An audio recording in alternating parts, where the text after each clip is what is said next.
بسم الله الرحمن الرحيم. الحمد لله رب العالمين والعاقبة للمتقين والصلاة والسلام على سيدنا محمد وعلى آله وأصحابه أجمعين. أما بعد. وعن أبي أيوب رضي الله تعالى عنه قال كان النبي صلی اللہ علیہ وسلم اذا اتي بطعام اکل منه. حضرت سیدنا ابو ایوب انصاری رضی اللہ تعالیٰ عنہ، جن کو میزبان رسول صلی اللہ علیہ وسلم کہا جاتا تھا، اور یہ ان کی بہت بڑی خصوصیت ہے کہ اللہ تعالیٰ نے ان کو یہ شرف اور مقام بخشا تھا کہ نبی کریم صلی اللہ علیہ وسلم جب ہجرت کر کے مدینہ منورہ تشریف لائے تھے تو حضرت سیدنا ابو ایوب انصاری رضی اللہ تعالیٰ عنہ کا وہ گھر مبارک گھر تھا جس گھر میں آپ نے نزول فرمایا تھا، اور آپ ان کے گھر میں مہمان کی حیثیت سے کچھ دن ٹھہرے تھے۔ حضرت ابو ایوب انصاری رضی اللہ تعالیٰ عنہ فرماتے ہیں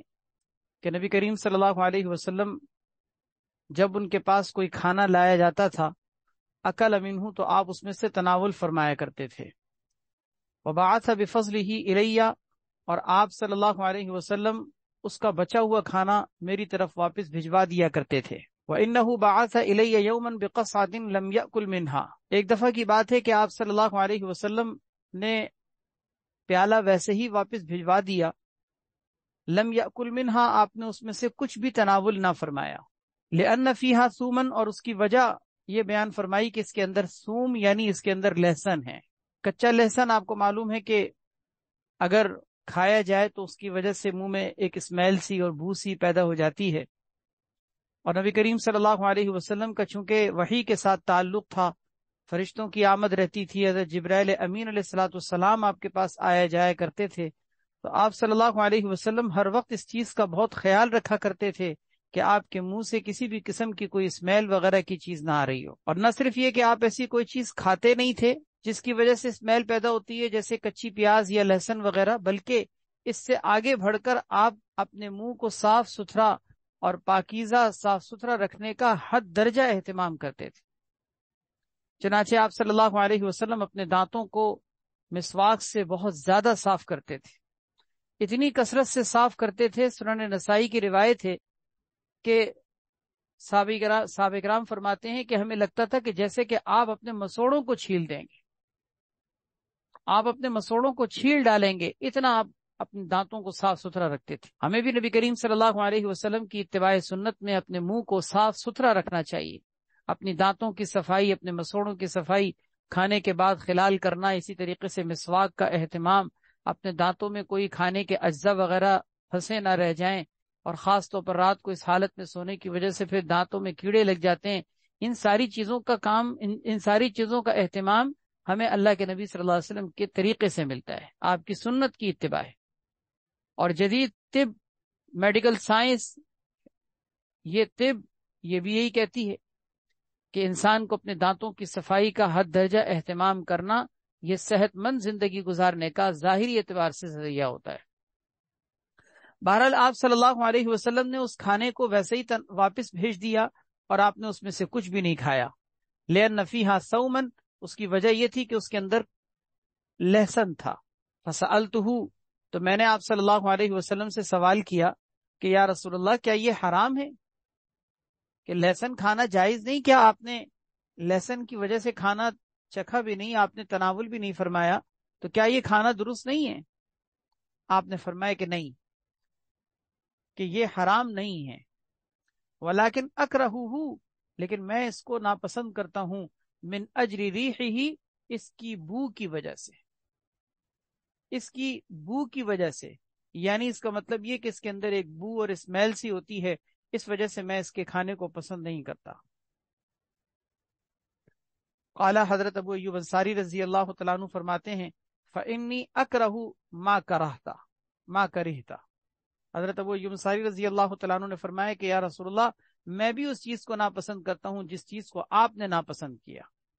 یعنی جب آپ کے نزدیک یہ چیز ناپسند ہے اور آپ اس کو پسند نہیں کرتے تو میں بھی پسند نہیں کرتا۔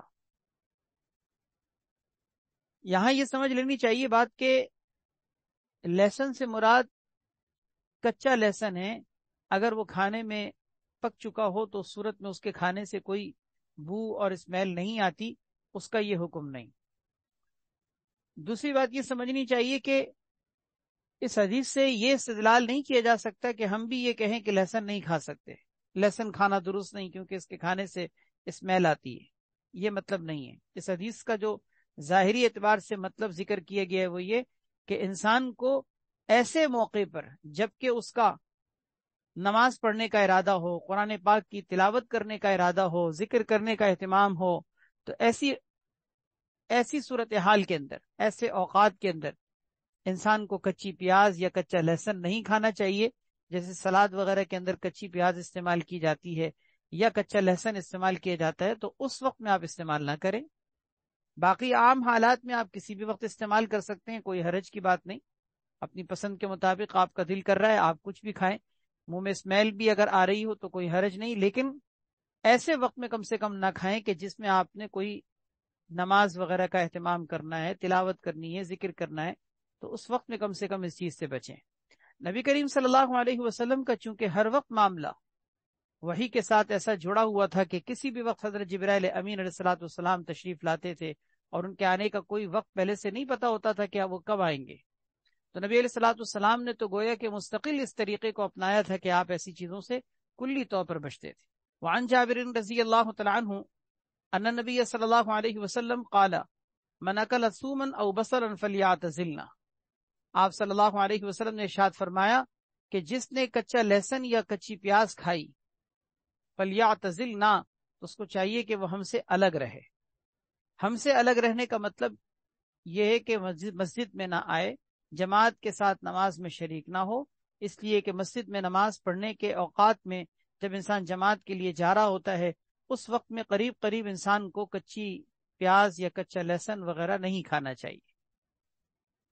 حدیث میں نبی کریم صلی اللہ علیہ وسلم نے اس سے منع فرمایا ہے۔ آپ صلی اللہ علیہ وسلم نے ایک روایت میں تو فرمایا کہ جس نے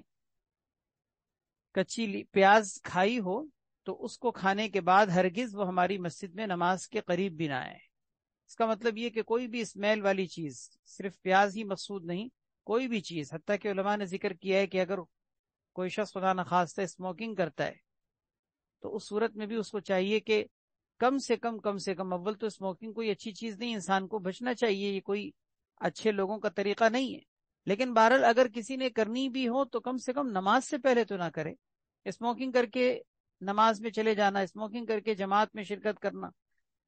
پھر اسموکنگ کے بعد انسان بعض اوقات کسی سے اگر بات چیت بھی کر رہا ہو، یعنی نماز وغیرہ کا معاملہ نہیں ہے، تب بھی سامنے والے کو اس سے بات کرتے ہوئے 2 قدم پیچھے ہٹنا پڑتا ہے، کیونکہ بدبو کے بھپکے آ رہے ہوتے ہیں، انسان کو کتنا تکلیف کا اور اذیت کا سامنا ہوتا ہے۔ تو اول تو انسان کو اذیت والی چیزیں، اسمیل والی چیزیں، لوگوں کی تکلیف کا ذریعہ بننے والی چیزیں اختیار کرنی نہیں چاہیے، اور اگر انسان کرے بھی تو اس کے ازالے کی فوراً کوشش کرے۔ او قالا، راوی کو شک ہے، یا تو آپ نے یہ فرمایا تھا کہ فلیعتزلنا، کہ اسے چاہیے کہ ہم سے الگ رہے، یا یہ فرمایا تھا کہ فلیعتزل مسجدنا، کہ اسے چاہیے کہ وہ ہماری مسجدوں سے الگ رہے۔ دونوں جملے اپنی جگہ درست ہیں۔ فلیعتزلنا کا مطلب ہوگا ہم سے الگ رہے، یعنی ہماری مسجد میں نماز پڑھنے سے الگ رہے۔ اس کا ایک دوسرا معنی یہ بھی ذکر کیا گیا ہے کہ ہماری مجلس میں آنے سے گریز کرے، کیونکہ مجلس نبوی، نبی کریم صلی اللہ علیہ وسلم کی مجلس جس میں آپ بیٹھے ہوں، صحابہ کرام تشریف فرما ہوں، تو آپ صلی اللہ علیہ وسلم صحابہ کرام سے گفتگو کرتے ہوئے احادیث طیبہ سنایا کرتے تھے، تعلیمات نبویہ آپ کی صحابہ کرام کے سامنے آ رہی ہوتی تھیں۔ تو وہ مجلس نبوی کے بھی آداب میں سے یہ بات ہے کہ انسان کو اس موقع پر اسمیل وغیرہ کی کوئی چیز کھا کر نہ جائے۔ درس کی مجلس میں بھی علماء نے یہ ادب ذکر کیا ہے کہ کوئی درس کی مجلس ہے، درس قرآن ہے، درس حدیث ہے، یا اور کوئی انسان کا آپس میں بیٹھ کر دین کے مذاکرے کے لیے جمع ہونا ہے، اس میں بھی یہی کام کرے کہ انسان ایسی حالت میں نہ جائے کہ جس سے لوگوں کی تکلیف کا ذریعہ ہو۔ او لیقعد فی بیتہ، یا یہ فرمایا کہ لیقعد فی بیتہ، کہ اسے چاہیے کہ اپنے گھر میں بیٹھے۔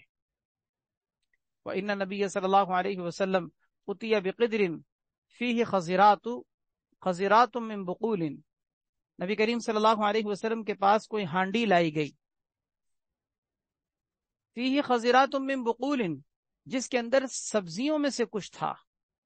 سبزیاں جو زمین سے اگنے والے پتے اور سبزیاں ہوتی ہیں، ان میں سے کچھ اس ہانڈی کے اندر موجود تھا۔ فوجد علیہا ریحا، آپ نے ان کی ایک بو سی محسوس کی، یعنی اس کے اندر آپ کو کچھ اسمیل سی محسوس ہونے لگی. فقال آپ نے فرمایا قربوها الى بعض اصحابہ، اسے بعض آپ صلی اللہ علیہ وسلم کے صحابہ کرام، آپ کے جو ساتھی تھے، ان کے سامنے پیش کر دو. ان کے سامنے پیش کر دو یعنی یہ میں نہیں کھاؤں گا، ان کے سامنے رکھ دو. صحابہ کرام کے سامنے آپ نے رکھنے کے لیے حکم دیا. وقال، اور آپ نے اس کی وجہ یہ بیان فرمائی کہ کل فإنی اناجی من لا تناجی. آپ نے صحابہ کرام سے فرمایا کہ تم لوگ کھا لو، میں تو اس لیے نہیں کھا رہا ہوں کیونکہ میں مناجات کرتا ہوں، میں سرگوشی کرتا ہوں، کلام کرتا ہوں اس ذات سے جس سے تم سرگوشی نہیں کرتے. اس سے مراد حضرت جبرائیل امین علیہ الصلوۃ والسلام ہیں، کیونکہ آپ صلی اللہ علیہ وسلم کے پاس ان کا کسی بھی وقت آنا ہوتا تھا تو آپ صلی اللہ علیہ وسلم ہر وقت اپنے آپ کو ان کے لیے تیار رکھتے تھے کہ کسی بھی وقت حضرت جبرائیل امین علیہ الصلوۃ والسلام آئیں گے تو ان کو کہیں تکلیف نہ ہو. متفق علیہ. وعن المقدام ابن معدی کرب رضی اللہ تعالیٰ عنہ عن نبی صلی اللہ علیہ وسلم قال کیلو طعامکم یبارک لکم فیہ. بخاری شریف کی روایت ہے، حضرت مقدام ابن معدی کرب رضی اللہ تعالیٰ عنہ سے مروی ہے کہ آپ صلی اللہ علیہ وسلم نے ارشاد فرمایا کیلو طعامکم، اپنے کھانوں کو، اپنے کھانے کی چیزوں کو کیل کیا کرو. کیل کرنے کا مطلب یعنی ان کو ناپ کے وزن کر کے ان کو ایک متعین مقدار میں پکایا کرو. یبارک لکم فیہ، اس میں تمہیں برکت ہوگی. اس کا مطلب یہ ہوا کہ تمہیں اگر کوئی چیز پکانی ہے، مثال کے طور پر گندم لینی ہے، آٹا لینا ہے، جو لینی ہے، چاول لینا ہے، تو عورتیں جیسے گھروں میں استعمال کرتی ہیں کہ مثلا آٹا گوندنا ہے تو ان کو یہ پیمانے کے مطابق آٹا استعمال کرنا چاہیے کہ مثلا کھانے والے اگر 4 ہوں تو میں نے کتنے پیمانے لینے ہیں، کھانے والے اگر 5 ہوں تو پھر میں نے کتنے لینے ہیں. عورتوں کو اس کا اندازہ ہوتا ہے، اور عورتوں کے اپنے اپنے خاص ایک اندازے بھی ہوتے ہیں، اور کسی چیز کا کوئی پیمانہ بھی، کوئی کپ وغیرہ، گلاس وغیرہ رکھا ہوتا ہے. جیسے اگر چاول ہی ڈالنے ہیں مثلا آپ نے، تو آپ کو پتہ ہے کہ کھانے والے افراد کتنے ہیں، میں نے کتنے گلاس چاول لینے ہیں، کتنے کپ چاول لینے ہیں، یہ آپ کو اس چیز کا خود اندازہ ہوتا ہے. تو نبی کریم صلی اللہ علیہ وسلم نے ارشاد فرمایا کہ اپنے کھانے کی چیزوں کا کیل کیا کرو، یعنی ان کو کیل کر کے، وزن کر کے، ان کو پیمانے کے مطابق پکایا کرو. ایسے ہی الٹب اس کی مقدار کو متعین کیے بغیر استعمال مت کیا کرو، کیونکہ اس صورت میں کیا ہوگا، حد سے زیادہ تم پکاؤ گے تو وہ پھکے گا. مثلا پکانا تھا 5 افراد کا، آپ نے لے لیا 8 افراد کا، تو اب 5 افراد کتنا کھائیں گے؟ ظاہر ہے کہ بچے گا، جو بچے گا تو پھر اس کے پھکنے کا امکان ہوتا ہے، ضائع ہونے کا امکان ہوتا ہے. اگر اگلے وقت میں آپ کھا سکتے ہیں تو ٹھیک ہے، وہ استعمال ہو جائے گا، لیکن بہت سے لوگ اگلے وقت میں نہیں کھاتے، یا اگلے وقت میں وہ اس کے ضائع ہونے کا امکان ہوتا ہے. تو ایسی صورت میں ناپ کر لیں، جتنا آپ نے کھانا ہے، جتنا لینا ہے اتنا آپ لیں. کیلو طعامکم، اپنے کھانے کی مقدار کو کیل کر لیا کرو، اس کو پیمانے سے ناپ کر اس کے مطابق پکایا کرو. یبارک لکم فیہ، تمہیں اس کے اندر برکت حاصل ہوگی. یہاں ایک بات سمجھنے کی ہے کہ بعض روایات سے یہ بات معلوم ہوتی ہے کہ وزن کرنے سے، کیل کرنے سے برکت ختم ہوتی ہے. مثال کے طور پر اگر جیسے آپ نے چاول کا یا آٹے کا یا کوئی بھی آپ نے اس کے لیے کنستر رکھا ہوا ہے،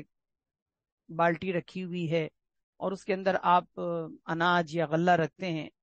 تو بعض روایات سے یہ بات معلوم ہوتی ہے کہ اس کو ناپنے سے، وزن کرنے سے برکت ختم ہوتی ہے. اور یہاں یہ کیا کہا جا رہا ہے کہ کیل کر کے ناپ کے لیا کرو، اس میں تمہیں برکت ہوگی. بات سمجھ ماری؟ یعنی گویا کہ دونوں طرح کی حدیثوں میں آپس میں بظاہر تعارض نظر آتا ہے، ٹکراؤ نظر آتا ہے. ایک حدیث سے معلوم ہوتا ہے کہ ناپ کر نہ لیا کرو کیونکہ ناپنے سے برکت ختم ہوتی ہے، اور اس حدیث سے معلوم ہوتا ہے کہ ناپ کے لیا کرو جس میں برکت ہوتی ہے. حضرات محدثین نے اس کا جواب دیا ہے کہ اصل میں دیکھیں، ناپنے کا جو حکم ہے وہ لی گئی مقدار کے اعتبار سے ہے. جو مقدار پیچھے رہ گئی کنستر میں، اس کو ناپنے سے منع کیا گیا ہے کہ اب آپ مثال کے طور پر آٹا لے رہے ہیں پکانے کے لیے، تو پیچھے کنستر میں کتنا آٹا باقی رہ گیا اس کو نہ ناپیں، اس کو نہ وزن کریں، اللہ تعالیٰ اس میں برکت دیں گے. جو مقدار لی گئی ہے اس کو آپ کو ناپ کر لینا چاہیے تاکہ اسراف نہ ہو، بچ نہ جائے، خراب نہ ہو جائے، ضرورت سے زیادہ نہ پک جائے. اس کو تو آپ نے ناپنا ہے، لیکن پیچھے جو مقدار کرستر کے اندر چھوڑ دیا آپ نے اس کو نہ ناپیں۔ اس کا مطلب یہ ہوا کہ نہ ناپنے کا تعلق اس برتن سے ہے جس میں سے آپ لے رہے ہیں، اور ناپنے کا تعلق اس مقدار سے ہے کہ جس مقدار کو آپ لے رہے ہیں۔ بات کلیئر ہو گئی نا؟ یعنی گویا کہ دونوں الگ الگ معنی کے اعتبار سے حدیثوں کو لیا گیا۔ اس کا مطلب یہ ہوا کہ جو مقدار آپ لیں وہ تو ناپ کر لیں، لیکن جو پیچھے مقدار بچ گئی اس کو ناپنے کی فکر نہ کریں، کیونکہ ہر دفعہ اگر آپ ناپنے میں لگے رہیں گے کہ ہاں اب کتنا رہ گیا، اب کتنا رہ گیا، ایک دفعہ آٹا پکانے کے لیے نکالا آپ نے اور پیچھے آپ یہ دیکھیں کہ اب کتنا رہ گیا، یہ نہ دیکھیں، کیونکہ جتنا رہ گیا اللہ اس میں برکت دیں گے، اس کو آپ چھوڑ دیں، اس کو نہ ناپیں، اس کی وجہ سے برکت ختم ہوتی ہے۔ لیکن جو آپ مقدار لے رہے ہیں جو استعمال کرنے کے لیے، پکانے کے لیے، اس کو آپ ناپیں، تاکہ اس کے ناپنے کی برکت سے ایک تو برکت پیدا ہوگی، دوسرا اسراف سے، پھینکنے سے، ضائع ہونے سے آپ بچیں گے۔ اسی طریقے سے ایک اور بات بھی اس حدیث کے اندر سمجھنے کی ہے، کیلو طعامکم یبارک لکم فیہ، وہ یہ کہ آپ نے پکانے کے لیے نہیں، کھانے کے لیے اگر کسی چیز سے آپ نے کوئی چیز نکالنی ہے، مثلا پتیلی سے آپ نے پلیٹ میں کھانا نکالنا ہے، باؤل سے نکالنا ہے، ڈش سے نکالنا ہے، تب بھی آپ نے اسی حدیث کے مطابق ناپ کر لینا ہے کہ میں نے کتنا کھانا ہے، مجھے کتنی بھوک ہے، میری مقدار کتنی ہے، مجھے کتنا نکالنا چاہیے۔ ڈش کے اندر آپ کے سامنے چاول موجود ہیں، رکابی کے اندر آپ کے سامنے بریانی موجود ہے، آپ جب اپنے برتن میں اس میں سے ڈالیں گے تو آپ کو کیلو طعامکم کے مطابق حدیث پر عمل کرنا چاہیے کہ ناپ کر لیں کہ جتنا آپ کھا سکتے ہیں اتنا لیں۔ یہ نہیں کہ آپ نے کھانا ہے آدھی پلیٹ اور آپ پلیٹ بھر لیں، آپ ایک بندے کھا رہے ہیں، آپ نے 2 بندوں کا کھانا نکال دیا، اب ظاہر ہے کہ وہ برتن میں جو آپ نے مقدار نکال دی اپنی ضرورت سے زائد، تو آپ اس مقدار سے زائد نکال کر کچھ کھائیں گے، کچھ بچائیں گے۔ جب کچھ بچائیں گے تو وہ بچا ہوا کھانا دوسروں کے کھانے کے لیے استعمال کے قابل نہیں رہے گا، کیونکہ عام طور پر لوگ کسی کی پلیٹ کا بچا ہوا کھانا نہیں کھانا پسند کرتے، طبیعتوں میں اپنی اپنی ایک نفاست ہوتی ہے، لوگوں کا اپنا ایک مزاج ہوتا ہے، ڈش کا بچا ہوا کھانا استعمال ہو جاتا ہے، لیکن کسی کی پلیٹوں کا بچا ہوا کھانا لوگ استعمال نہیں کرتے۔ اب اس کا نقصان کیا ہوگا کہ آپ نے اگر پلیٹ بھر کے نکالا، آدھی پلیٹ کھائی، آدھی پلیٹ چھوڑ دی، وہ آپ کا ضائع ہو گیا، کچرے میں گیا۔ اور آدھی پلیٹ بھی نہیں، اگر آپ ایک نوالا بھی اگر مثلاً چھوڑ رہے ہیں تو آپ سوچیں ذرا، کیا ایک نوالا بھی آپ کا اگر بچا ہوا پھک رہا ہے تو کیا یہ درست ہے؟ ایک ایک چاول کے دانے کی قدر کریں، ایک ایک روٹی کے ٹکڑے کی قدر کریں، ایک ایک بوٹی کے حصے کی قدر کریں۔ اللہ تبارک و تعالیٰ نے چاہے کتنا کھلا رزق آپ کو دیا ہو، چاہے کتنی فراوانی اللہ نے آپ کو دی ہو، چاہے کتنی کشادگی آپ کو دی ہو، لیکن یاد رکھیں اور پھر یاد رکھیں، کبھی بھی نعمتوں کی فراوانی اور کشادگی کی حالت میں اس طرح سے رزق کی بے حرمتی نہ کریں، ورنہ جس رب نے آپ کو کشادگی اور فراوانی دی ہے، کہیں اس بات کا خطرہ ہے کہ کہیں ایسا نہ ہو کہ وہ رب آپ کے رزق کو تنگ کر کے آپ سے چھین لے۔ اور ایسا ہوتا ہے کہ بعض اوقات انسان فراوانی کی حالت میں، پیسہ خوب ہے، دولت خوب ہے، کسی چیز کی کمی نہیں، ایک کے بجائے 4 منگا رہا ہے، ایک کھایا، 2 کھایا، 4، 2 پھک گئے۔ یہ کوئی طریقہ نہیں۔ کسی ریسٹورینٹ کے اندر بھی آپ نے کھانا منگانا ہے، اس کے اندر بھی لوگوں کا مزاج آپ نے شاید دیکھا ہو کہ مثلاً اگر 3-4 بندے ریسٹورینٹ میں کھانے کے لیے گئے ہیں تو اب یہ بھی لے آؤ، وہ بھی لے آؤ، وہ بھی لے آؤ، وہ بھی لے آؤ، بیٹھے 4 آدمی اور منگا رہے ہیں 8 ڈشیں۔ اب بتائیے جو مقدار بچے گی یہ مقدار کہاں جائے گی؟ یہ مقدار کہاں جائے گی؟ وہ کہتے ہیں کہ جی ہمیں کسی چیز کی کمی نہیں ہے، ہم کیوں اس طرح ناپ کر منگائیں؟ نہیں، کیلو طعامکم، اپنا کھانا ناپ کر استعمال کرو۔ آپ کو ریسٹورینٹ میں بیٹھ کر 4 بندوں کا کھانا منگانا ہے تو آپ ناپ کر منگائیں، اگر آپ کی بھوک پھر بھی باقی رہتی ہے پھر دوبارہ منگائیں، پھر باقی رہتی ہے پھر دوبارہ منگائیں، کھانے سے کوئی نہیں روک رہا، بات یہ کہ پھینکنے سے انسان کو بچنا چاہیے۔ چاہے شادی بیاہ کے اندر کھانا انسان اپنی پلیٹوں میں نکال رہا ہو، چاہے کسی ریسٹورینٹ میں بیٹھ کر آرڈر دے رہا ہو، چاہے اپنے گھر کے اندر جو ہے وہ ہانڈی پکا رہا ہو، ہر جگہ انسان کو اس حدیث کو یاد رکھنا چاہیے، کیلو طعامکم یبارک لکم فیہ، اپنے کھانوں کو ناپ کر ایک مقدار متعین کے ساتھ اس کو استعمال کیا کرو، تمہیں اللہ تعالیٰ برکت دیں گے۔ یہ برکت دیں گے، سوچیں تو صحیح کتنا بہترین نتیجہ آپ نے فرمایا، اللہ تمہیں برکت دیں گے، کیا مطلب کہ تم کھانے کا ادب اور احترام کر رہے ہو، تم کھانے میں اسراف سے بچ رہے ہو، کھانے کو ضائع کرنے سے بچ رہے ہو۔ جو لوگ رزق کی قدردانی کرتے ہیں ان کے رزق میں کیسے برکت نہیں ہوگی۔ وعن ابی امامۃ رضی اللہ تعالی عنہ ان نبی صلی اللہ علیہ وسلم کان اذا رفع مائدتہ، نبی کریم صلی اللہ علیہ وسلم جب اپنا دسترخوان اٹھاتے تھے، آپ صلی اللہ علیہ وسلم کھانے سے جب فارغ ہو جاتے اور آپ کے سامنے سے دسترخوان اٹھتا تھا، قالا، تو آپ یہ دعا پڑھتے تھے۔ یہ دعا یاد کر لیجئے، اس دعا کو کوشش کرنا چاہیے کہ کھانے کے بعد جب دسترخوان اٹھ رہا ہو، سمیٹا جا رہا ہو، برتن سمیٹ رہے ہوں، اس موقع پہ پڑھ لیا کریں۔ الحمدللہ حمدا کثیرا طیبا مبارکا فیہ، تمام تعریفیں اللہ کے لیے ہیں، ایسی تعریف جو بہت کثرت سے ہو، پاکیزہ ہو اور اس میں مسلسل برکت ہو۔ غیر مکفی ولا مودع ولا مستغنن عنہ ربنا، غیر مکفی اس حالت میں کہ یہ کھانا ہمارے لیے مکمل کافی نہیں ہو گیا کہ ہمیں آگے اس کی ضرورت نہیں پڑے گی، نہیں، فی الحال ہماری ضرورت پوری ہو گئی ہے، ہم آگے دوبارہ اس کے محتاج ہوں گے۔ ولا مودع، اور نہ ہی ہم نے اس کو بالکل الوداع کہہ دیا ہے ہمیشہ کے لیے کہ اب ہم دوبارہ اس کی طرف ضرورت مند نہیں ہوں گے،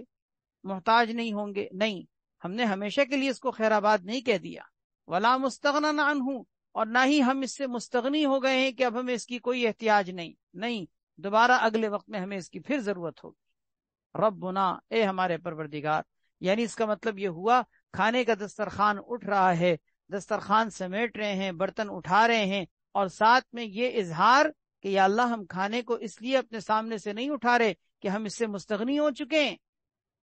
دیکھیں نا، آپ کا پیٹ بھر گیا، آپ کی ضرورت پوری ہو گئی، آپ سیر ہو کے فارغ ہو گئے، اب کھانا آپ کے سامنے سے اٹھ رہا ہے، تو بظاہر دیکھنے میں لگ رہا ہے کہ آپ کے سامنے سے کھانا اٹھ رہا ہے، یعنی آپ اس سے مستغنی ہو گئے۔ تو اپنی عاجزی کا اظہار، اپنی ضرورت مندی کا اظہار، اپنی احتیاج مندی کا اظہار کہ نہیں یا اللہ، ہم اس کھانے کو اس لیے نہیں اٹھا رہے کہ اب ہمیں نیکسٹ ٹائم اس کی ضرورت نہیں ہوگی، نہیں،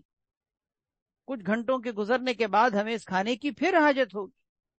ہم پھر اس کے محتاج ہوں گے، پھر ہم اس کے ضرورت مند ہوں گے۔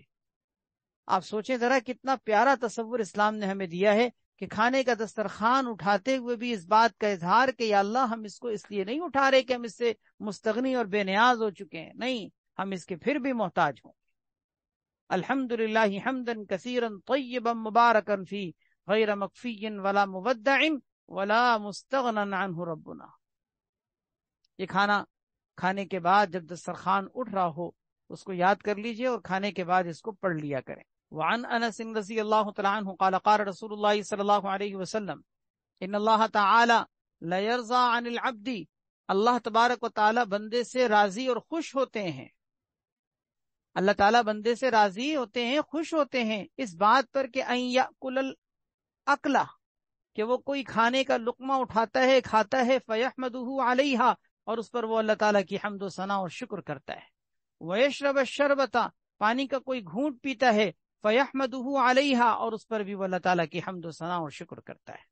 اللہ تعالیٰ اس سے خوش ہوتے ہیں۔ یعنی اللہ تعالیٰ کو یہ بات بندے کی بہت پسند ہے کہ بندہ کوئی لقمہ کھائے، کوئی کھانے کی چیز کھائے تب بھی شکر، کوئی پینے کی چیز پیے تب بھی شکر، کھا کر پیٹ بھر جائے تب بھی شکر، پی کر سیراب ہو جائے پھر بھی شکر۔ دن بھر میں ہمیں کتنے ہی ایسے مواقع ملتے ہیں کہ کوئی بھی چیز، ضروری نہیں کہ آپ دسترخوان لگا کر باقاعدہ پورا کھانا کھائیں، آپ کوئی چھوٹی سی چیز بھی کھائیں، مثلا آپ نے ایک بسکٹ لیا، آپ ایک بسکٹ چبا کر کھا رہے ہیں، آپ اس پر بھی کہہ دیجئے، دل کی گہرائیوں سے کہہ دیجئے اے اللہ تیرا شکر ہے، الحمدللہ، اللہم لک الحمد کلہ ولک الشکر کلہ۔ اللہ تعالیٰ کو آپ کا یہ کھا کر شکر ادا کرنا بہت پسند ہے۔ اسی طرح آپ کوئی پانی کا گھونٹ پی رہے ہیں، شربت کا گھونٹ پی رہے ہیں، چاہے آپ چائے پی رہے ہیں یا کوئی بھی ڈرنک آپ لے رہے ہیں، کوئی بھی ایسی چیز کے جو آپ کے پینے سے متعلق ہے، آپ اس کے اوپر اللہ تعالیٰ کا شکر ادا کریں، کوئی بھی چیز آپ اس پر اللہ کا شکر ادا کریں۔ اس کا مطلب اپنے کھانے کی چیزوں پر بھی شکر ادا کرنا سیکھیں، اپنے پینے کی چیزوں پر بھی اللہ کا شکر ادا کرنا سیکھیں۔ آپ کے اس شکر ادا کرنے پر اللہ راضی اور خوش ہوتے ہیں۔ اور اللہ کے راضی اور خوش ہونے کا کیا مطلب ہے؟ جب اللہ راضی اور خوش ہوں گے تو اس کا مطلب یہ کہ اللہ تعالیٰ آپ کو رزق کی فراوانی اور برکتیں عطا فرمائیں گے۔ جس رب کو آپ کھانے کے وقت میں، پینے کے وقت میں بھولے نہیں، اب وہ رب آپ کے لیے اپنی نعمتوں کے، اپنی رحمتوں اور برکتوں کے دروازے کھول دے گا۔ ہمارے اکابر رزق کی فراوانی اور معاشی تنگی کے دور ہونے کا یہ طریقہ اور ذریعہ بتایا کرتے تھے کہ وظیفے بڑے بڑے پڑھنے کے مقابلے میں یہ کر کے دیکھیں، آپ اپنے کھانوں کا ادب اور احترام کریں، اس کی ناقدری نہ کریں، اس کی ناشکری نہ کریں، اس کو ضائع نہ کریں، اور اس کو سنت کے مطابق کھا کر اللہ کا شکر ادا کر کے دیکھیں کیسے رزق کے اندر اللہ تعالیٰ فراوانی عطا فرمائیں گے۔ ہماری بہت ساری وجوہات میں سے ایک وجہ یہ بھی ہے معاشی تنگیوں کی کہ ہمارے ہاں رزق کی بہت بڑی ناقدری ہوتی ہے، کتنا کھانا پھکتا ہے، ضائع ہوتا ہے، برباد ہوتا ہے۔ کھانے سے پہلے کی دعا، کھانے کے بعد کی دعا، اس کا اہتمام کیا کریں۔ آتا تو سب کو ہے اور پتہ سب کو ہے کہ شروع میں بسم اللہ وعلی برکت اللہ پڑھنا چاہیے، اسی طرح کھانے کے بعد الحمدللہ الذی اطعمنا پڑھنا چاہیے، لیکن عملی زندگی میں اگر آپ سوچیں تو بہت سے لوگوں کو یاد نہیں رہتا، التفات نہیں ہوتا، توجہ نہیں ہوتی، غفلت ہو جاتی ہے، بھول جاتے ہیں، جلدی میں پڑھنا بھول جاتے ہیں، کھانا شروع ہو گیا دعا پڑھنا بھول گئے، کھانا اٹھ کے چلے گئے، کھانا کھا کے فارغ ہو کے چلے گئے، پڑھنا بھول گئے، بعد میں یاد آ رہا ہے۔ نہیں، خوب اہتمام ایک ایک لقمے پر دل کی گہرائیوں سے آپ اللہ کا شکر ادا کریں کہ رب نے مجھے کھانا کھلایا۔ الفصل الثانی عن ابی ایوب رضی اللہ تعالی عنہ قال كنا عند النبی صلی اللہ علیہ وسلم فقرب طعام۔ حضرت ابو ایوب انصاری رضی اللہ تعالیٰ عنہ فرماتے ہیں کہ ہم لوگ نبی کریم صلی اللہ علیہ وسلم کے پاس موجود تھے، فقرب طعام، اتنے میں کوئی کھانا پیش کیا گیا، فلم ارى طعاما كان اعظم برکۃ منه اول ما اکلنا ولا اقل برکۃ فی آخرہ۔ تو میں نے، صحابی فرماتے ہیں حضرت ابو ایوب انصاری رضی اللہ عنہ فرماتے ہیں کہ میں نے کبھی کوئی ایسا کھانا نہیں دیکھا کہ جو شروع میں تو سب اس سے زیادہ بابرکت ثابت ہوا ہو اور آخر میں اس سے زیادہ کم برکت والا ثابت ہوا ہو۔ یعنی اس کا مطلب یہ کہ میں نے کوئی ایسا کھانا نہیں دیکھا کہ جس میں اتنی زیادہ برکت ہوئی ہو جتنا اس کے کھانے کے شروع میں تھی، اور میں نے کبھی کوئی ایسا کھانا نہیں دیکھا کہ جس کے اندر اتنی بے برکتی ہوئی ہو جتنا اس کے آخر میں بے برکتی ہوئی تھی۔ تو یعنی گویا کہ ایک ہی کھانے میں دو عجیب قسم کے منظر نظر آئے کہ شروع میں تو اتنی برکت کہ میں نے ایسی برکت کبھی دیکھی نہیں، اور آخر میں اتنی بے برکتی کہ میں نے ایسی بے برکتی کبھی نہیں دیکھی۔ یعنی شروع میں بابرکت کھانا تھا، آخر میں بے برکتی آ گئی۔ اللہ اکبر! اس کی کیا وجہ تھی؟ قلنا، ہم نے پوچھا، ہم نے عرض کیا یا رسول اللہ کیف ھذا، یہ کیا ماجرا ہے کہ شروع میں تو ایسی برکت کہ ایسی برکت ہم نے کبھی نہیں دیکھی، اور آخر میں اتنی بے برکتی کہ ایسی بے برکتی ہم نے کبھی نہیں دیکھی۔ قال، آپ نے فرمایا، انا ذکرنا اسم اللہ علیہ حین اکلنا، ہم نے اس کھانے کے شروع میں جب کھانا شروع کیا تھا تو اللہ کا نام لیا تھا، اللہ کے نام کے ساتھ ہم نے کھانا شروع کیا تھا، اس کی وجہ سے اللہ تعالیٰ نے کھانے میں برکتیں پیدا کی تھی۔ لیکن ثم قعد من اکل ولم یسم اللہ، لیکن پھر بعد میں درمیان میں وہ شخص آ کے بیٹھا کہ جس نے کھایا اور اللہ کا نام نہ لیا، فاکل معہ الشیطان، بس اس کے ساتھ شیطان آ کر کھانے میں شریک ہو گیا۔ اس کا مطلب یہ ہوا کہ کھانے کے شروع میں تو اللہ کا نام لے کے شروع کیا گیا تھا، جس کی وجہ سے برکتیں آ گئی تھیں، اور کھانے کے درمیان میں کوئی شخص ایسا آ کے بیٹھ گیا تھا کہ جس نے کھانا بغیر اللہ کے نام کے شروع کر دیا، جس کے نتیجے میں شیطان جو شروع سے اب تک نہ شامل ہو سکا تھا، وہ آ کے اس کے ساتھ، اس کے راستے سے، اس کے طریقے سے وہ شیطان کھانے میں شریک ہو گیا۔ یہاں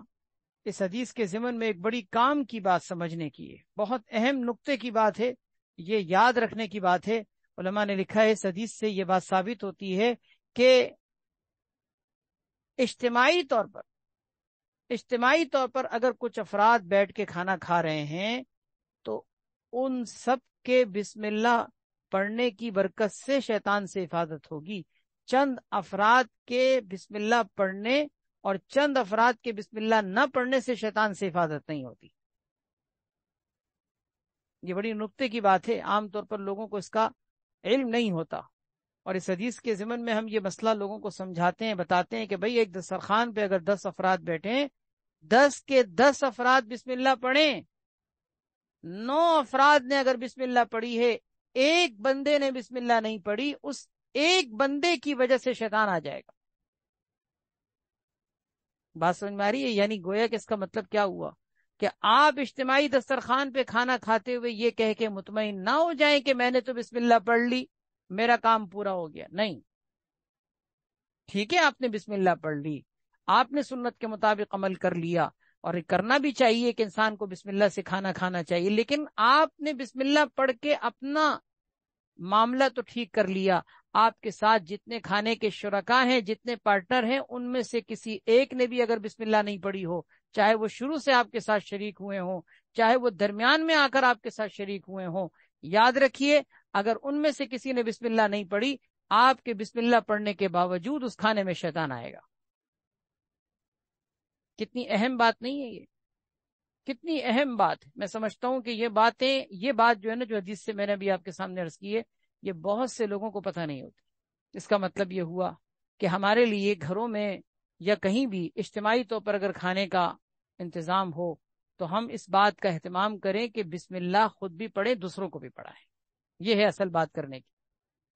کہ ہمارے لیے کرنے کا کام صرف یہ نہیں کہ ہم بسم اللہ بس اپنا پڑھ کے کھانا شروع کر دیں. نہیں، آپ اپنی بسم اللہ کے ساتھ دوسروں کو بھی بسم اللہ کی تلقین کریں. اسی لیے بہتر یہ ہے کہ آپ بآواز بلند بسم اللہ پڑھیں. اجتماعی طور پر دسترخوان لگا ہو تو کھانے کے جتنے افراد ہیں ان کو چاہیے کہ بآواز بلند بسم اللہ پڑھیں. یہ کھانے کے آداب میں لکھا ہے، یہ کھانے کا ادب ہے کہ اجتماعی طور پر کھانا کھائیں تو بآواز بلند بسم اللہ پڑھیں، تاکہ لوگوں کو اس بات کا استحضار ہو، کوئی بسم اللہ پڑھنے سے رہ نہ جائے، کیونکہ کسی ایک کے رہ جانے کی وجہ سے سب کا نقصان ہو جائے گا. سوچیں ذرا، آپ خود سوچیں کہ نبی علیہ الصلوۃ والسلام اس کھانے میں شریک ہیں، صحابہ کرام موجود ہیں، بسم اللہ کے ساتھ کھانا کھا رہے ہیں. شروع میں اتنی برکت کہ ایسی برکت کبھی دیکھی نہیں تھی، آخر میں بے برکتی آ گئی. وجہ کیا کہ ایک بندہ درمیان میں ایسا آ کے شریک ہوا جس نے بسم اللہ کے بغیر کھانا کھایا تھا. یہاں میں ایک بات اور بھی کام کی ذکر کروں، بڑی اہم بات ہے، وہ بھی سمجھنے کی ہے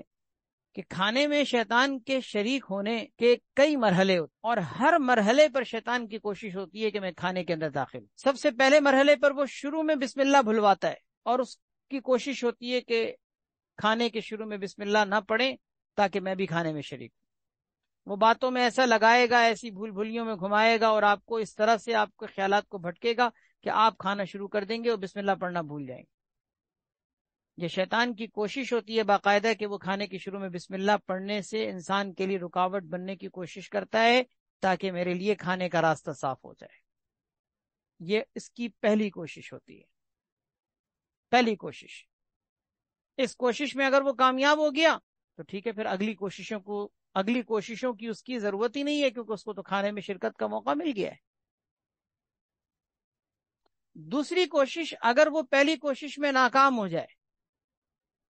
تو دوسری کوشش اور اس کا دوسرا وار، اس کا جو دوسرا اٹیک ہوتا ہے، وہ درمیان میں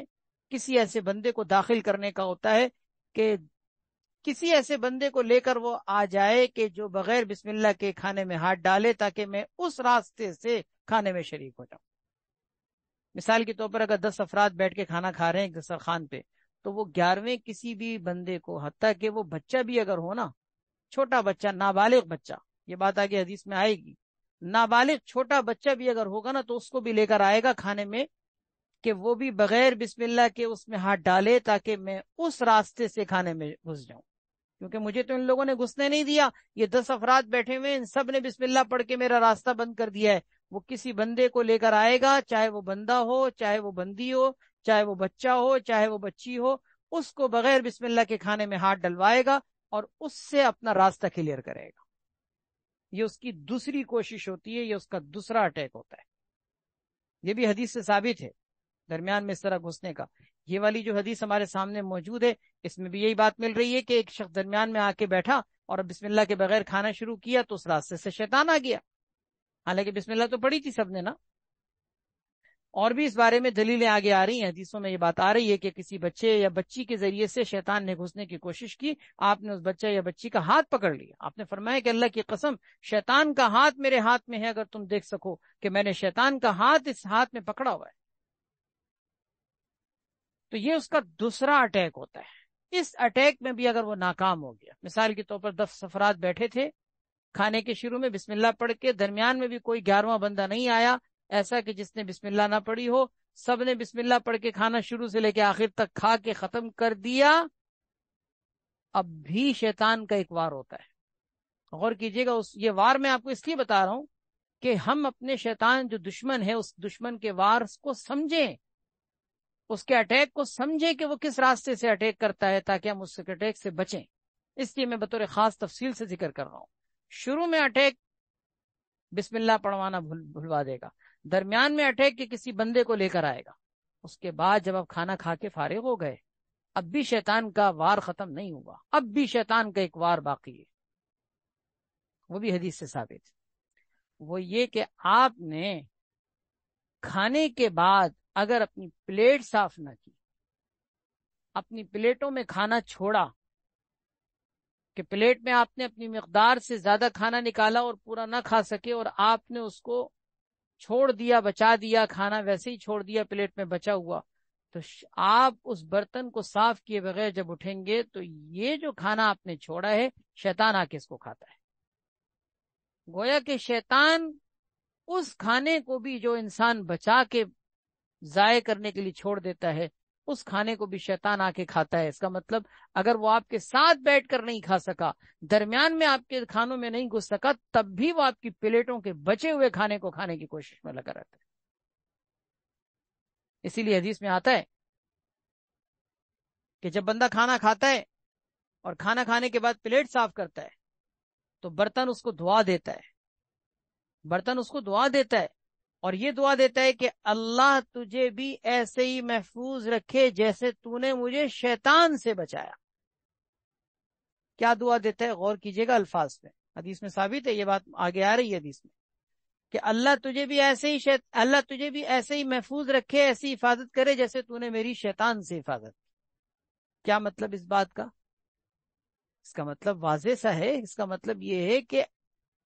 آپ نے اپنے بچے ہوئے کھانے کو جو آپ نے پلیٹ میں چھوڑا ہے، یہ شیطان کے لیے چھوڑا ہے، تو پلیٹ دعا دیتا ہے کہ اللہ تمہیں بھی ایسے ہی محفوظ رکھے جیسے کہ تم نے مجھے شیطان سے بچایا۔ تو یہ 3 مرتبہ مختلف وقتوں میں شیطان کے اٹیکس ہوتے ہیں، اور اس کی تینوں دفعہ یہ کوشش ہوتی ہے کہ میں آپ کے کھانے میں شریک ہوں۔ میں بات پیچھے بھی عرض کر چکا ہوں کہ دیکھیں، شیطان ہمارا دشمن ہے، ہم اپنے دشمن کو کبھی اپنے ساتھ بھی بٹھا کر کھلانا برداشت نہیں کرتے، اور اپنے بچے ہوئے کھانے کو بھی اپنے دشمن کو دینا گوارا نہیں کرتے۔ کون ہے جو اپنے دشمن کے بارے میں یہ گوارا کرے کہ میں اس کو اپنا بچا ہوا کھانا بھی دے سکوں؟ ساتھ بٹھا کے کھلانا تو بہت دور کی بات ہے، بچا ہوا کھانا بھی کوئی اپنا دینا پسند نہیں کرتا، اور وہ دشمن بھی کوئی عام دشمن نہیں کہ جس کے ساتھ اس نے سلوک ہم کریں۔ دنیا کا کوئی دشمن ہو تو کہیں کہ چلو جی دشمن کے ساتھ بھی اچھا سلوک کرنا چاہیے، اس کے ساتھ بھی اچھے اخلاق، یہ وہ دشمن نہیں ہے، یہ شیطان ہے۔ شیطان یہ ازلی دشمن ہے، بنی نوع انسان کا دشمن ہے، ہمارے باپ دادا کا دشمن ہے، جد امجد حضرت آدم علیہ السلام کا دشمن ہے۔ یہ وہ دشمن ہے کہ جس دشمن نے ہمیں جنت سے نکالا ہے، یہ وہ دشمن ہے کہ جس نے ہمارے بابا، ہمارے آدم علیہ السلام کو، ان کو بے لباس کر دیا تھا، اور جس نے آدم علیہ السلام کو سجدہ کرنے سے انکار کر دیا تھا، جس نے حضرت آدم علیہ السلام کے سامنے تکبرانہ انداز میں جھکنے سے انکار کر دیا تھا، جس نے ہمارے بابا حضرت آدم علیہ السلام کو جنت سے نکلنے پہ مجبور کر دیا تھا۔ یعنی اس قدر ہمارا ایسا دشمن کہ جس کے وار ہمیشہ سے ہم پر ہوتے رہے، ایسا خطرناک، ایسا مہلک دشمن، جس کو قرآن میں اللہ نے جگہ جگہ کہا کہ یہ تمہارا کھلا دشمن ہے۔ اپنے دشمن کو اپنے ساتھ کھانے میں بٹھا کر مت شریک کریں، اس کو موقع نہ دیں کہ وہ آپ کے کھانے میں شریک ہو، آپ کے پینے میں شریک ہو، آپ کے لباس میں شریک ہو، آپ کے گھر میں بیٹھ کر بڑے مزے سے ٹانگ پر ٹانگ رکھے رات گزارے۔ اپنے دشمن کو کوئی اپنے گھر میں لا کے نہیں سلاتا، گھر میں داخل ہو تو بسم اللہ پڑھ کے داخل ہو، بسم اللہ پڑھ کے اپنے کاموں کا آغاز کریں، بسم اللہ پڑھ کے کھانا کھائیں، بسم اللہ پڑھ کے پانی پیئیں، بسم اللہ پڑھ کے بستر پہ جائیں، تاکہ کسی بھی جگہ شیطان آپ کے ساتھ پارٹنر نہ بنے۔ وعن عائشہ رضی اللہ تعالی عنہا قالت قال رسول اللہ صلی اللہ علیہ وسلم، حضرت عائشہ صدیقہ رضی اللہ تعالیٰ عنہ فرماتی ہیں کہ نبی کریم صلی اللہ علیہ وسلم نے ارشاد فرمایا، اذا اکل احدکم فنسی ان یذکر اللہ علی طعامہ، جب تم میں سے کوئی کھانا کھائے، فنسیا، اور وہ بھول جائے، ان یذکر اللہ علی طعامہ، اپنے کھانے کے شروع میں اللہ کا نام لینا، یعنی بسم اللہ پڑھنا بھول جائے، فلیقل، تو اس کو یہ دعا پڑھ لینی چاہیے، بسم اللہ اولہ و آخرہ، کہ میں اللہ ہی کا نام لیتا ہوں، اللہ ہی کے نام کا آغاز کرتا ہوں، اس کے شروع میں بھی اس کے آخر میں بھی۔ رواہ ترمذی و ابو داؤد۔ حدیث میں آتا ہے بندہ جب بسم اللہ پڑھے بغیر کھانا شروع کر دے، شیطان شریک ہو جائے اور درمیان میں یہ دعا پڑھ لے، اگلی حدیث میں یہ بات آ رہی ہے، تو درمیان میں اگر وہ دعا پڑھ لے بسم اللہ اولہ و آخرہ، تب بھی شیطان نے اب تک جو کچھ کھایا تھا وہ سب الٹ دیتا ہے، قے کر دیتا ہے، الٹی کر دیتا ہے۔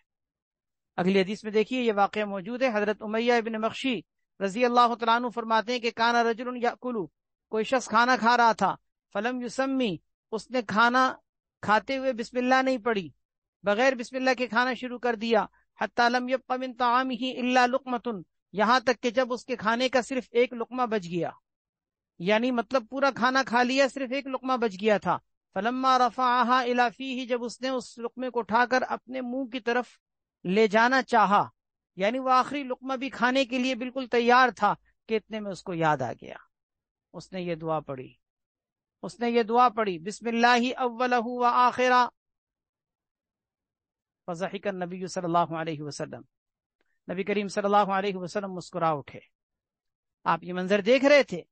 آپ اس کو دیکھ کے مسکرانے لگے، ثم قال، پھر آپ نے فرمایا، آپ صلی اللہ علیہ وسلم نے فرمایا، ما زال الشیطان یأکل معہ، شیطان مسلسل اس کے ساتھ کھانا کھانے میں لگا ہوا تھا، شیطان مسلسل اس کے ساتھ کھانا کھانے میں لگا ہوا تھا۔ آپ صلی اللہ علیہ وسلم مسکرانے لگے، ثم قال، پھر آپ نے فرمایا، ما زال الشیطان یأکل معہ، شیطان مسلسل اس کے ساتھ کھانا کھانے میں لگا ہوا تھا کہ فلما ذکر اسم اللہ، جب اس نے اللہ تعالیٰ کا نام لیا، جب اس نے اللہ تبارک و تعالیٰ کا ذکر کیا، اللہ تعالیٰ کا نام لیا، استقاء ما فی بطنہ، تو شیطان نے اپنے پیٹ میں موجود جو کچھ تھا وہ قے کر ڈالی۔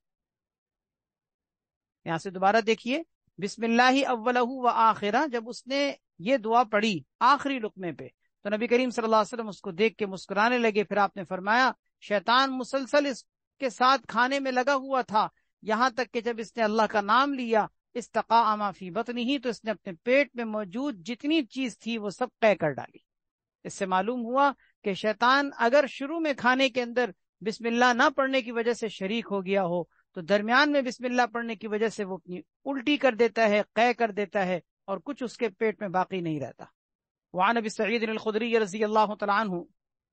قال کان رسول اللہ صلی اللہ علیہ وسلم اذا فرغ من طعامہ، نبی کریم صلی اللہ علیہ وسلم جب اپنے کھانے سے فارغ ہوا کرتے تھے تو آپ یہ دعا پڑھتے تھے، الحمدللہ الذی اطعمنا وسقانا وجعلنا مسلمین، تمام تعریفیں اللہ کے لیے ہیں جس نے ہمیں کھانا کھلایا، ہمیں پانی پلایا اور ہمیں مسلمان بنایا۔ یہ جو مشہور دعا ہے الحمدللہ الذی اطعمنا وسقانا وجعلنا من المسلمین، عام طور پر آپ نے دیکھا ہوگا کتابوں میں کہ من المسلمین اس طرح کی دعا لکھی جاتی ہے، آسان مسنون وغیرہ کی جو دعاؤں کی کتاب ہوتی ہے اس میں بھی من المسلمین کے الفاظ لکھے جاتے ہیں۔ یہ بات یاد رکھنی چاہیے کہ من المسلمین کسی حدیث میں ثابت نہیں ہے، اگرچہ یہ جملہ کہنا غلط نہیں ہے، معنی اس کا صحیح ہے کہ وجعلنا من المسلمین کا مطلب ہے کہ اللہ تعالی نے ہمیں مسلمانوں میں سے بنایا،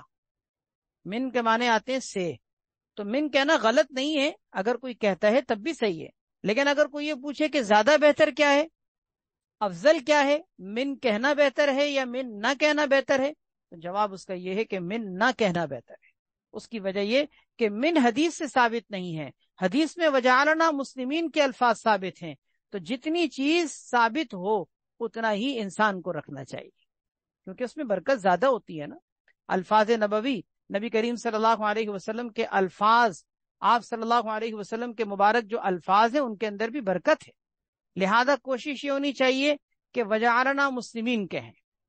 من المسلمین اگر کوئی کہہ رہا ہے تو آپ یہ نہ کہیں کہ وہ نہیں پڑھ رہا دعا یا غلط پڑھ رہا ہے، نہیں، غلط نہیں ہے، البتہ اتنا ہے کہ وہ حدیث کے مطابق نہیں۔ رواہ الترمذی و ابو داؤد و ابن ماجہ۔ وعن ابی ہریرہ رضی اللہ تعالی عنہ قال قال رسول اللہ صلی اللہ علیہ وسلم الطاعم الشاکر کالصائم الصابر، نبی کریم صلی اللہ علیہ وسلم نے ارشاد فرمایا کہ کھانا کھا کر شکر ادا کرنے والا روزہ رکھ کے صبر کرنے والے کی طرح ہے۔ کھانا کھا کے شکر ادا کرنے والا روزہ رکھ کے صبر کرنے والے کی طرح ہے۔ کیا مطلب؟ اللہ تعالیٰ اگر کسی کو فراوانی دیں، کشادگی دیں، اس کو رزق کی کشادگی اور فراوانی نصیب ہو تو وہ کھا کر اگر شکر ادا کرے، اپنے رب کا شکر ادا کرے، تو اس کو بھی اسی طرح اجر ملے گا جیسے کہ وہ شخص کے جو روزہ رکھ کے کچھ نہ کھائے اور صبر سے کام لے۔ تو جس طرح اس کے روزہ رکھ کے صبر کرنے پر اس کو اجر ملتا ہے، اسی طرح کھانا کھا کے شکر ادا کرنے پر بھی اجر ملتا ہے۔ اس کا مطلب کیا ہوا کہ دونوں ہی اجر کے راستے ہیں، دونوں ہی ثواب کے راستے ہیں۔ ایک راستہ شکر کا ہے، ایک راستہ صبر کا ہے۔ کچھ مل جائے تو شکر کے ذریعے سے اللہ کو راضی کریں، کچھ نہ ملے تو صبر کے ذریعے سے اللہ کو راضی کریں۔ اچھے حالات، اچھی زندگی کے اندر خوشحالی نصیب ہو، اللہ تعالیٰ خوشیاں نصیب کریں تو خوشیوں میں بھی اللہ کو یاد کر کے اجر کمائیں، اور صبر کا معاملہ ہو، اگر ناگوار حالات پیش آ رہے ہوں تو صبر کے راستے سے بھی اللہ کو راضی کریں۔ اللہ نے دونوں راستے رکھے۔ اللہ تبارک و تعالی ہم سب کو عمل کی توفیق عطا فرمائے۔ اللہ تبارک و تعالی ہم سب کو اپنے شاکرین بندوں میں، صابرین بندوں میں شامل فرمائے۔ یہ جتنے بھی آداب کھانے پینے کے چل رہے ہیں، ہم سب کو اپنی زندگیوں کے اندر اس کو داخل کرنا چاہیے، شامل کرنا چاہیے، اور اس بات کا بھرپور اہتمام کرنا چاہیے کہ ہمارا کھانا، ہمارا پینا، ہمارا اوڑھنا بچھونا، ہماری لباس اور پوشاک، ہماری وضاقتہ، ہمارا رہن سہن، سب کچھ سنت کے سانچے میں ڈھل جائے، سب کچھ اللہ کے نبی صلی اللہ علیہ وسلم کے طریقے کے مطابق ہو جائے۔ اللہ تبارک و تعالیٰ آپ کو بھی، مجھے بھی، ہم سب کو اس کی توفیق عطا فرمائے۔ وآخر دعوانا ان الحمد للہ رب العالمین۔ الحمد للہ رب العالمین والعاقبۃ للمتقین والصلاۃ والسلام علی سیدنا محمد وعلی آلہ واصحابہ اجمعین۔ ربنا آتنا فی الدنیا حسنۃ وفی الآخرۃ حسنۃ وقنا عذاب النار۔ رب اغفر وارحم وانت خیر الراحمین۔ اللهم انا نعوذ بك من زوال نعمتك وتحول عافيتك وفجاءة نقمتك وجميع سخطك۔ اللهم اجعلنا شاكرين لنعمتك، اللهم اجعلنا شاكرين لنعمتك، اللهم اجعلنا شاكرين لنعمتك مثنين بها قابليها واتمها علينا۔ یا ارحم الراحمین، ہم سب سے راضی ہو جا۔ اے اللہ ہمیں اپنی رضا والے کاموں کے لیے قبول فرما، اپنی ناراضگی والے کاموں کے قریب بھی پھٹکنے سے ہماری حفاظت فرما۔ آج تک آپ کی ناراضگی والے کام جتنے بھی جان بوجھ کر یا بھولے سے ہم کر بیٹھے ہیں، اللہ اپنے فضل و کرم سے ہم سب کو معاف فرما۔ اللہ ہم سب کی کامل مغفرت فرما، بخشش فرما، ہم سب سے راضی ہو جا۔ ہمارے علم میں، عمل میں، رزق میں، اولاد میں، زندگی میں، صحت میں، اوقات میں، کاموں میں یا اللہ خوب خوب خوب خوب برکتیں نصیب فرما۔ یا اللہ خوب برکتیں نصیب فرما، برکتوں سے مالا مال فرما، خوشیوں سے ہمارے دامن کو بھر دے، ہماری جھولیاں بھر دے۔ اے اللہ ہماری خوشیوں سے دامن اور جھولیوں کو بھر دے، دنیا کی بھی اور آخرت کی بھی، قبر کی بھی، حشر کی بھی، میدان محشر کی بھی۔ یا اللہ عافیت نصیب فرما، خوشیاں عطا فرما، راحتیں عطا فرما، برکتیں عطا فرما، سلامتی عطا فرما، دونوں جہان کی کامیابیوں سے ہم سب کو ہمکنار فرما۔ یا اللہ ہم سب کو دنیا اور آخرت میں اپنے محبوب بندوں کے ساتھ ہم سب کو شامل فرما کر بغیر کسی حساب اور کتاب کے جنت میں داخلہ نصیب فرما۔ وصلی اللہ وسلم وبارک علی سیدنا محمد وعلی آلہ وصحبہ اجمعین، آمین برحمتک یا ارحم الراحمین۔